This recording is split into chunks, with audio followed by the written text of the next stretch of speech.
दोस्तों, इस वीडियो में हम लोग समसामयिकी महासागर मई 2022 के 1 महीने के करंट अफेयर करने वाले हैं, जिसमें हम लोग कवर करेंगे राष्ट्रीय अंतर्राष्ट्रीय अर्थव्यवस्था, विज्ञान प्रौद्योगिकी, खेल खिलाड़ी, न्यूज़ मेकर्स। तो ये सारे इंपॉर्टेंट करंट अफेयर हम लोग इसमें कवर करेंगे। चलिए वीडियो शुरू करते हैं।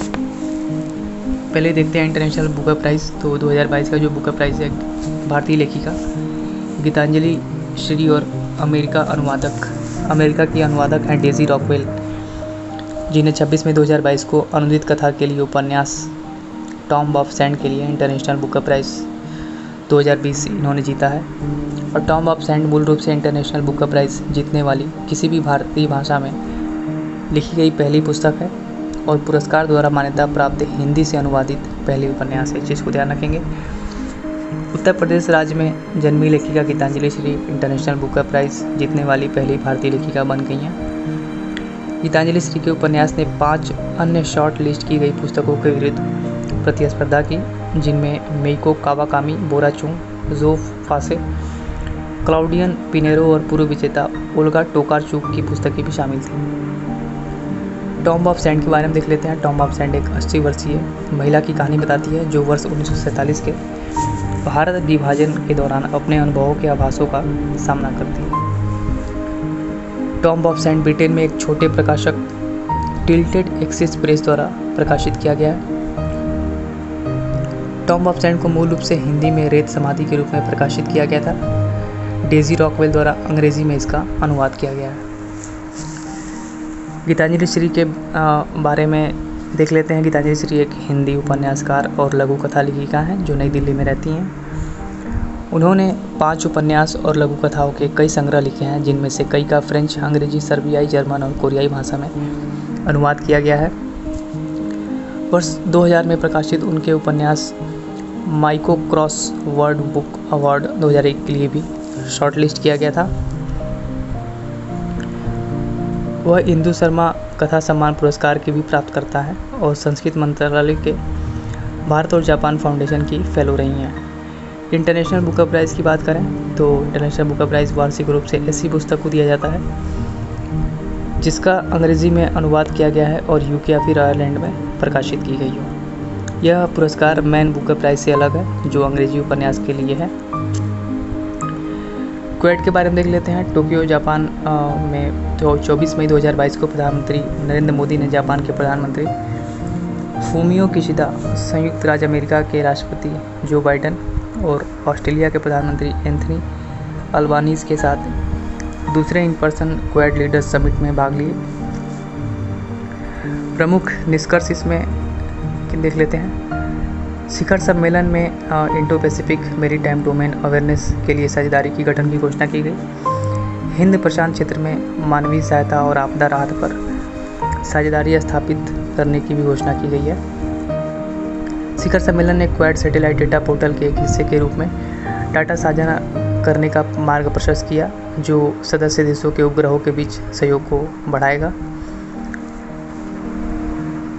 शिखर सम्मेलन के दौरान क्वाड फेलोशिप को प्रत्येक वर्ष क्वाड देशों के 100 छात्रों को विज्ञान, प्रौद्योगिकी, इंजीनियरिंग और गणित क्षेत्रों में स्नातक की डिग्री हासिल करने हेतु अमेरिका लाने के लिए लॉन्च किया गया। क्वाड देशों ने क्षेत्र की समृद्धि और सुरक्षा बढ़ाने के लिए 5G सप्लायर डाइवर्सिफिकेशन और ओपन रैन के समझौता ज्ञापन कर हस्ताक्षर किए।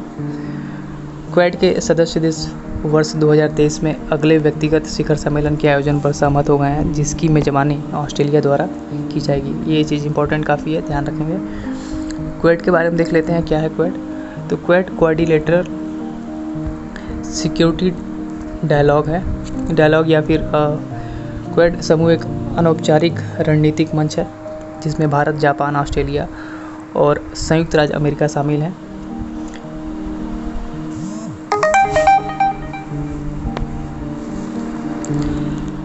इस वार्ता की शुरुआत 2007 में जापान के प्रधानमंत्री शिंजो आबे ने की। क्वाड राष्ट्र मुक्त, खुले और समृद्ध हिंद प्रशांत क्षेत्र को सुनिश्चित करने और समर्थन के लिए समान उद्देश्य साझा करते हैं। चलिए आगे देखेंगे। प्रधानमंत्री मोदी का नेपाल दौरा नेपाल के प्रधानमंत्री शेर बहादुर देउबा के निमंत्रण पर प्रधानमंत्री नरेंद्र मोदी ने 16 मई 2022 को बुद्ध पूर्णिमा के शुभ अवसर पर नेपाल के लुम्बिनी की आधिकारिक यात्रा की। यह प्रधानमंत्री के रूप में नरेंद्र मोदी की नेपाल की 5वीं यात्रा थी और लुम्बिनी के लिए उनकी यह पहली यात्रा थी। लुम्बिनी की यात्रा की बात करें तो दोनों प्रधानमंत्रियों ने लुम्बिनी में माया देवी मंदिर का दौरा किया, जिसमें भगवान बुद्ध का जन्म स्थान है। उन्होंने ऐतिहासिक अशोक स्तंभ का भी दौरा किया, जिसमें पहला एपिग्राफिक प्रमाण है कि लुम्बिनी भगवान बुद्ध का जन्म स्थान था। दोनों प्रधानमंत्रियों ने 2566वीं बुद्ध जयंती के उपलक्ष्य में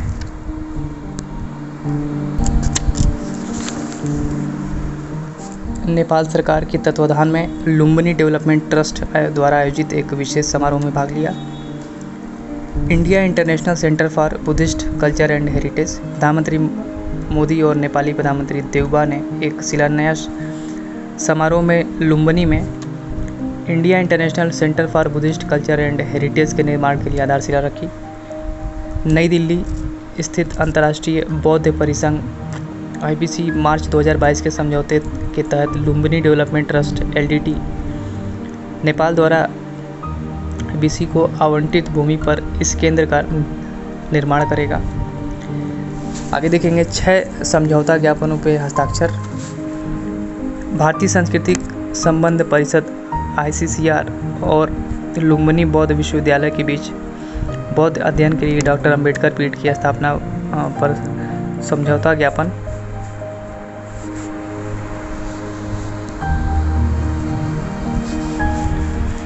भारतीय सांस्कृतिक संबंध परिषद ICCR और CNS त्रिभुवन विश्वविद्यालय के बीच भारतीय अध्ययन के लिए ICCR पीठ की स्थापना पर समझौता ज्ञापन। भारतीय सांस्कृतिक संबंध परिषद ICCR और काठमांडू विश्वविद्यालय के बीच भारतीय अध्ययन के लिए ICCR पीठ की स्थापना पर समझौता ज्ञापन। तो ये फिर समझौता ज्ञापनों पर ये हस्ताक्षर हुए हैं, जो कि टोटल 6 हैं, ये ध्यान रखेंगे। थॉमस कप 2022 की बात करें तो बैंकॉक थाईलैंड स्थित इम्पैक्ट एरिना में 8 से 15 मई 2022 तक थॉमस कप 2022 आयोजित किया गया। यह इस अंतर्राष्ट्रीय बैडमिंटन टूर्नामेंट का 32वां संस्करण था, तो ये चीज़ ध्यान रखेंगे।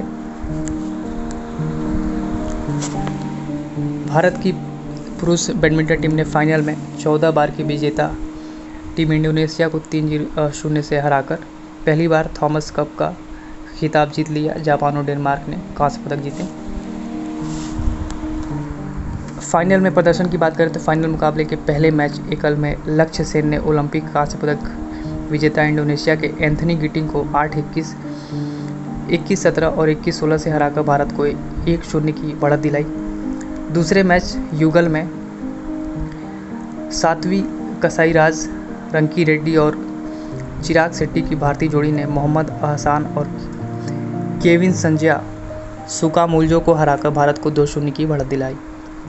और तीसरे मैच एकल में किदाम्बी श्रीकांत ने जोनाटन क्रिस्टी को 21-15, 23-21 से हराकर भारत को 3-0 की अवैध बढ़त दिलाई।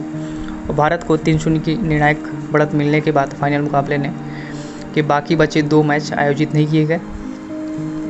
थॉमस कप के बारे में देख लेते हैं। Thomas cup badminton world federation द्वारा आयोजित द्विवार्षिक अंतर्राष्ट्रीय बैडमिंटन चैंपियनशिप है, जो बैडमिंटन वर्ल्ड फेडरेशन सदस्य संघों की पुरुषों की राष्ट्रीय टीमों के बीच खेला जाता है। इसे विश्व पुरुष टीम चैंपियनशिप के रूप में भी जाना जाता है। इसमें 16 देशों की टीमें भाग लेती हैं। थॉमस कप ट्रॉफी बैडमिंटन के खेल में विश्व वर्चस्व को दर्शाती है।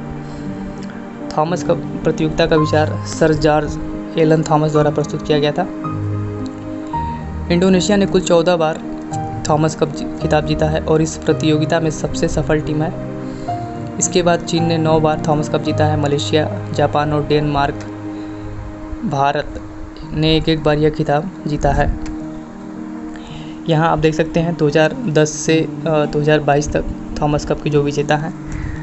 2010 में विजेता चीन रहा, उप विजेता इंडोनेशिया, मेजबान देश मलेशिया। 2022 में विजेता चीन रहा, उप विजेता दक्षिण कोरिया, मेजबान देश चीन। 2014 में विजेता जापान रहा, उप विजेता मलेशिया, मेजबान देश भारत। 2016 में विजेता डेनमार्क, उप विजेता इंडोनेशिया और मेजबान देश चीन। 2018 में विजेता चीन, उप विजेता जापान और मेजबान देश थाईलैंड। 2020 में विजेता इंडोनेशिया, उप विजेता चीन और मेजबान देश डेनमार्क। 2022 की बात करें तो विजेता भारत और उप विजेता इंडोनेशिया और मेजबान देश थाईलैंड। चलिए आगे देखेंगे पुलित्जर प्राइज़ 2022। पत्रकारिता में पुलित्जर प्राइज़ 2022 के विजेताओं की 9 मई 2022 को घोषणा की गई। राइटर्स के दिवगंत फोटो पत्रकार दानिश सिद्दीकी के अतिरिक्त अदनान आबिदी, सना इरशाद मट्टू और अमित दवे नामक 4 भारतीयों को भारत में कोविड-19 से हुई मौतों की तस्वीरों के लिए फीचर फोटोग्राफी श्रेणी के तहत पत्रकारिता में पुलित्जर प्राइज़ 2022 से सम्मानित किया गया। तो ये चीज़ ध्यान रखेंगे कि 4 लोगों को सम्मानित किया गया। प्रमुख जो पुरस्कार विजेता है उनके बारे में देख लेते हैं। जर्नलिज्म में वर्ग पब्लिक सर्विस विजेता है Washington Post, breaking news reporting Miami Herald का staff, national reporting the New York Times of staff, international reporting the New York Times का स्टाफ, व्याख्यात्मक रिपोर्टिंग में क्वांटा मैगजीन का स्टाफ विजेता रहा है। फीचर राइटिंग में बात करें श्रेणी में तो जेनिफर सीनियर द अटलांटिक विजेता रहा है। कमेंट्री में बात करें वर्ग में तो विजेता मेलिंडा हेनेबर्गर विजेता रहा है। पुस्तकें, नाटक और संगीत में देखते हैं। फिक्शन में बात करें, फिक्शन वर्ग में, फिक्शन श्रेणी में तो विजेता the Netanyahus an account of a minor and untimely ultimately even negligible episode in the history of a very famous family, Joshua Cohen विजेता रहे हैं। आगे देखेंगे ड्रामा श्रेणी में किसे मिला है तो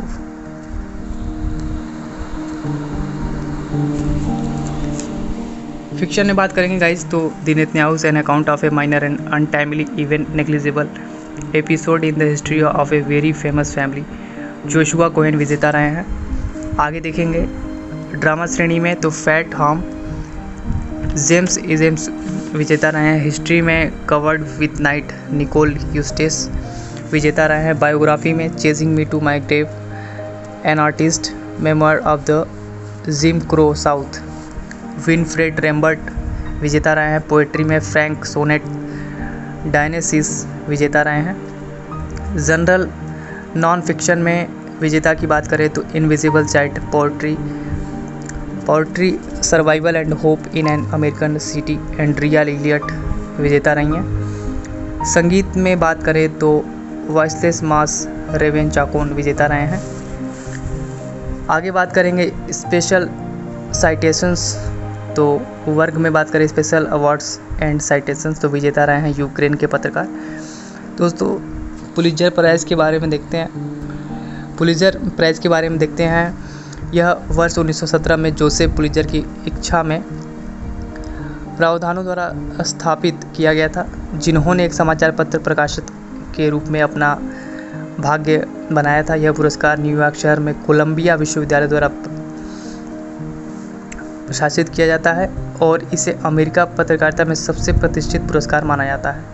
यह संयुक्त राज्य अमेरिका में समाचार पत्र, पत्रिका और ऑनलाइन पत्रकारिता, साहित्य और संगीत रचना में उपलब्धियों के लिए प्रति वर्ष प्रदान किया जाता है। यह पुरस्कार 21 श्रेणियों में वार्षिक रूप से दिया जाता है। तो ये चीज़ काफ़ी इंपॉर्टेंट है, 21 श्रेणियों में ये वार्षिक रूप से दिया जाता है, इस चीज़ को ध्यान रखेंगे।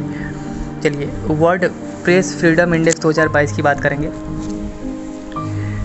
रिपोर्टर्स सैन फ्रंटियर्स यानी RSF या फिर रिपोर्टर्स विदाउट बॉर्डर्स ने 3 मई 2022 को विश्व प्रेस स्वतंत्रता दिवस पर वर्ल्ड प्रेस फ्रीडम इंडेक्स का 20वां संस्करण प्रकाशित किया। तो ध्यान रखेंगे ये 20वां संस्करण है।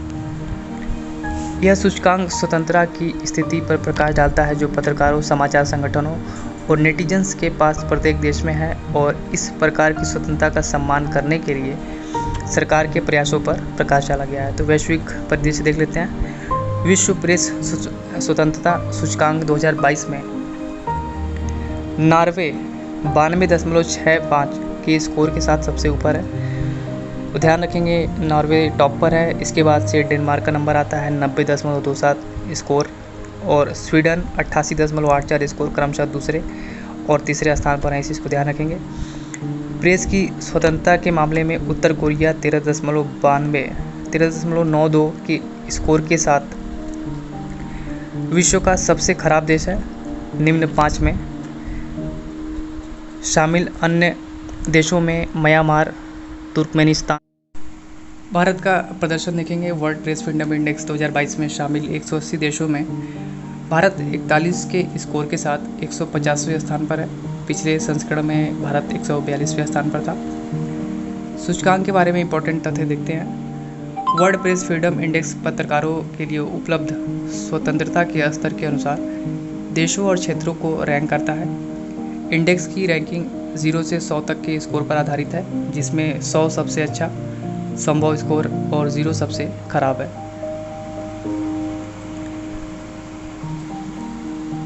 प्रत्येक देश या क्षेत्र के स्कोर का मूल्यांकन 5 संकेतों अर्थात राजनीतिक संदर्भ, कानूनी ढांचा, आर्थिक संदर्भ, सामाजिक सांस्कृतिक संदर्भ और सुरक्षा का उपयोग के आधार पर किया जाता है। आगे देखेंगे प्रधानमंत्री मोदी की 3 यूरोपीय देशों की यात्रा। इसमें जो समझौते में वो चीज़ देखेंगे हम लोग। प्रधानमंत्री नरेंद्र मोदी ने 2 से 4 मई 2022 तक 3 यूरोपीय देशों यानी कि जर्मनी, डेनमार्क और फ्रांस की यात्रा की। यह वर्ष 2022 में उनकी पहली विदेश यात्रा थी।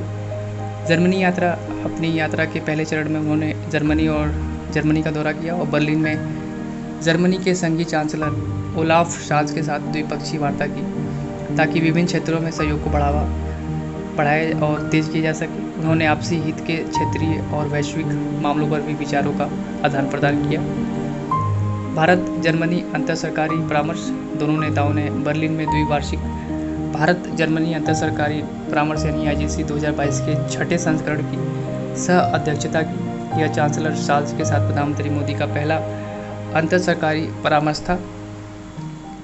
यह नई जर्मन सरकार का पहला सरकार से सरकार परामर्श भी था, जिसने दिसंबर 2021 में पदभार संभाला था। भारत जर्मनी अंतर सरकारी परामर्श 2022 में निम्नलिखित 9 समझौतों पर हस्ताक्षर हुए हैं। तो ध्यान रखेंगे 9 यहाँ पे समझौते हुए हैं, जिसमें ग्रीन और सतत विकास साझेदारी है, त्रिकोणीय विकास सहयोग है, व्यापक प्रवाहन और गतिशीलता भागीदारी समझौता है, भारत के विदेश मंत्रालय और जर्मन विदेश कार्यालय के बीच एक प्रत्यक्ष एन्क्रिप्टेड कनेक्शन स्थापित करने के लिए भी समझौता किया गया है, नवीकरणीय ऊर्जा भागीदारी के संदर्भ में भारत जर्मन विकास सहयोग पर भी समझौता किया गया है, भारत से कॉरपोरेट अधिकारियों और जूनियर अधिकारियों के उन्नत प्रशिक्षण के क्षेत्र में सहयोग को जारी रखने पर भी समझौता किया गया है, Bharat German green house hydrogen task force पर भी समझौता किया गया है, कृषि परिस्थिति पर आशय की संयुक्त घोषणा भी की गई है, वन भूदृश्य बहाली पर आशय की संयुक्त घोषणा भी की गई है। आगे देखेंगे डेनमार्क यात्रा। प्रधानमंत्री नरेंद्र मोदी ने डेनमार्क की प्रधानमंत्री मेट फ्रेडरिक्सेन के निमंत्रण पर 3 मई 2022 को डेनमार्क का दौरा किया। दोनों पक्षों ने हरित रणनीतिक साझेदारी की प्रगति की समीक्षा की, जो भारत और डेनमार्क के बीच अपनी तरह की पहली व्यवस्था है। भारत नार्डिक शिखर सम्मेलन 2022 देखेंगे। दूसरा भारत नार्डिक शिखर सम्मेलन 4 मई 2022 को डेनमार्क के कोपेनहेगन में क्रिश्चियनबोर्ग पैलेस में आयोजित किया गया। इस समिट में प्रधानमंत्री नरेंद्र मोदी जी के अलावा डेनमार्क, आइसलैंड, फिनलैंड, स्वीडन और नॉर्वे के प्रधानमंत्रियों ने भाग लिया। शिखर सम्मेलन में महामारी के बाद के आर्थिक सुधार, जलवायु परिवर्तन, नवीनीकरणीय ऊर्जा और विकास, वैश्विक सुरक्षा परिदृश्य पर भी ध्यान केंद्रित किया गया। फ्रांस यात्रा देखेंगे। प्रधानमंत्री नरेंद्र मोदी जी 4 मई 2022 को फ्रांस के राष्ट्रपति इमैनुअल मैक्रों से मिलने के लिए पेरिस की एक छोटी सी यात्रा भी की। दोनों नेताओं ने विभिन्न क्षेत्रीय और वैश्विक मुद्दों पर चर्चा की और चल रहे द्विपक्षीय सहयोग की समीक्षा की। चलिए आगे देखते हैं। The state of the world's forest 2022 report, ये काफ़ी इंपॉर्टेंट है दोस्तों। संयुक्त राष्ट्र खाद्य और कृषि संगठन यानी FAO ने 2 मई 2022 को अपना प्रमुख प्रकाशन the state of the world forest 2022, forest pathways for green recovery and building inclusive resilient and sustainable economies जारी किया। इस प्रकाशन को 15वीं वर्ल्ड फॉरेस्ट्री कांग्रेस यानी WFC 2022 के दौरान लॉन्च किया गया, जो 2 से 6 मई 2022 तक सियोल, कोरिया गणराज्य में आयोजित किया गया। इस कोरिया फॉरेस्ट सर्विस कोरिया गणराज्य और FAO द्वारा आयोजित किया गया। 15वीं वर्ल्ड फॉरेस्ट्री कांग्रेस की थीम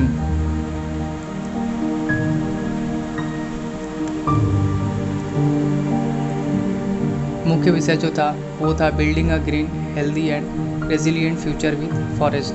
तो ये चीज़ काफ़ी इंपॉर्टेंट है, थीम याद रखेंगे। The state of the world forest report एक विशिष्ट प्रासंगिक विषय पर ध्यान केंद्रित करने के साथ प्रत्येक 2 वर्ष में जंगलों और लोगों के बीच बातचीत पर डाटा और विश्लेषण प्रस्तुत करती है। यह रिपोर्ट द्विवार्षिक रूप से प्रकाशित होती है और व्यापक रूप से वन पारिस्थितिक तंत्र पर सबसे महत्वपूर्ण स्टॉक में से एक के रूप में मानी जाती है। प्रमुख निष्कर्ष देखेंगे। वर्ष 1990 के बाद से लगभग 420 मिलियन हेक्टेयर, लगभग 10.34% वन क्षेत्र अन्य भूमि उपयोगों में रूपांतरण के माध्यम से हो गए हैं। पिछले 30 वर्षों में वनों की कटाई की दर में कमी आई है, लेकिन यह वर्ष 2015 से 20 तक प्रति वर्ष अभी भी 10 मिलियन हेक्टेयर था। वन पृथ्वी की भूमि की सतह के लगभग 31% 4.06 बिलियन हेक्टेयर को कवर करते हैं। 2022 उभरती संक्रामक बीमारियों में से लगभग 15% जंगलों से जुड़े हुए हैं और वर्ष 1960 के बाद से रिपोर्ट की गई लगभग 30% नई बीमारियां वनों की कटाई और भूमि उपयोग परिवर्तन से जुड़ी हुई हैं।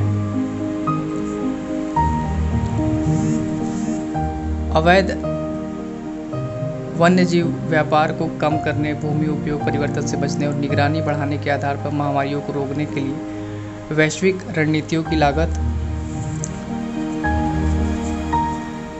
$22 बिलियन से $31 बिलियन होने का अनुमान लगाया गया था। यह अनुमान लगाया गया है कि दुनिया के सकल घरेलू उत्पाद यानी GDP वर्ष 2020 में 84.4 ट्रिलियन डॉलर के आधे से अधिक पारिस्थितिक तंत्र सेवाओं पर मामूली रूप से प्रतिवर्ष 31 ट्रिलियन डॉलर या अत्यधिक 13 ट्रिलियन डॉलर प्रतिवर्ष निर्भर करता है।